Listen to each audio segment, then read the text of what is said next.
মহাকাশ সম্পর্কে বিজ্ঞানীরা যতটুকু জানেন তার চেয়ে কম জানেন সাগর সম্পর্কে।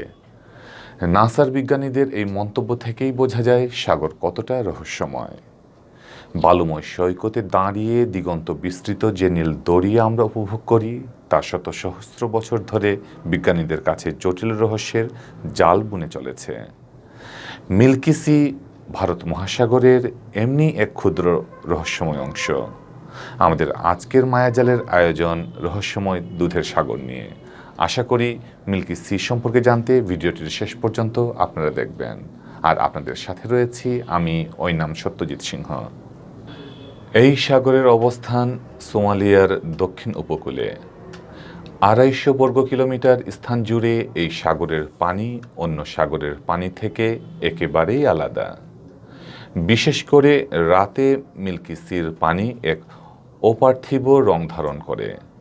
পানির রঙের কারণেই কালের বিবর্তনে এই সাগরের নামের সঙ্গে মিল্কি অর্থাৎ দুধের ন্যায় সাদা শব্দটি জড়িয়ে পড়েছে।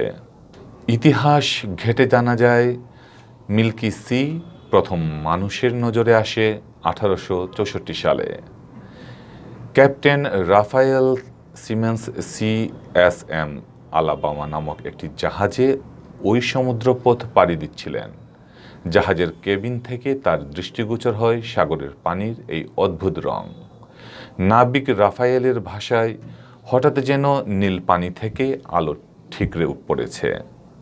মনে হচ্ছে কোনো এক বরফ বিছানো মাঠের ভিতর দিয়ে আমি যাচ্ছি। রাফায়েলের কাছে যখন মিল্কি সি বরফ বিছানো মাঠ মনে হচ্ছিল তখন অন্য ক্রুদের অবস্থা তথৈবচ।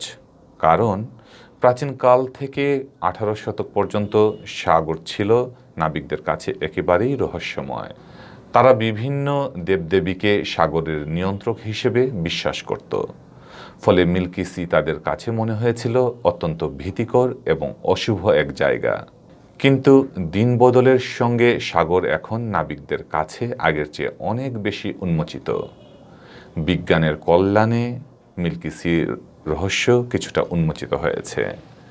বিজ্ঞানীরা প্রমাণ পেয়েছেন পানির এই আলোকিত অবস্থা এক শ্রেণীর ব্যাকটেরিয়ার কারসাজিতে ঘটছে। বিজ্ঞানীদের পরিভাষায় এই শ্রেণীর ব্যাকটেরিয়াকে বায়োলুমিনিসেন্স বলে। মিল্কি সির ওপর থেকে তল অবধি এই বায়োলুমিনেসেন্স ট্রিলিয়ন বিদ্যমান। আর কোটি কোটি বায়োলুমিনিসেন্সেই সাগরের এই অংশে আলো ছড়িয়ে পানির রং দুধের ন্যায় সাদা করে দিচ্ছে। কিন্তু প্রশ্ন হচ্ছে কিভাবে বায়োলুমিনিসেন্স গঠিত হয়? কেনই বা সাগরের এই অংশে এত বেশি বায়োলুমিনিসেন্স জড়ো হলো? এসব প্রশ্নের উত্তর এখনও বিজ্ঞানীরা অনুসন্ধান করে চলেছেন।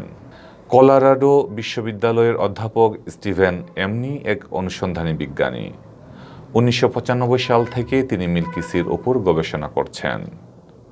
তিনি বলেন, আমরা এখনও মিল্কি সির রহস্য ভেদ করতে পারিনি।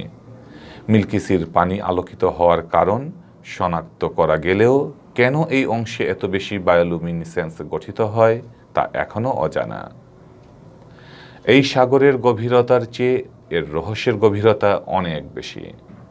বিজ্ঞানের কল্যাণে রহস্যের জট খুলতে শুরু করেছে।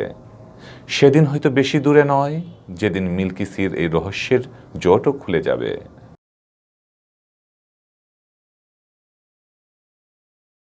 পৃথিবীতে আমাদের জানার ও দেখার শেষ নেই। আমাদের জানার বাইরে রয়ে গেছে অনেক অজানা অদেখা রহস্য। এসব রহস্যময় প্রাণ প্রকৃতি আর স্থাপত্য নিয়ে আমরা প্রতি সোমবার রাতে মায়াজালের নতুন পর্ব নিয়ে হাজির হব আপনাদেরই সামনে। লাইক, কমেন্ট ও শেয়ার দিয়ে আমাদের সাথেই থাকুন। সবাই ভালো থাকুন, সুস্থ থাকুন, বাংলা ভিউয়ের সাথেই থাকুন। ধন্যবাদ।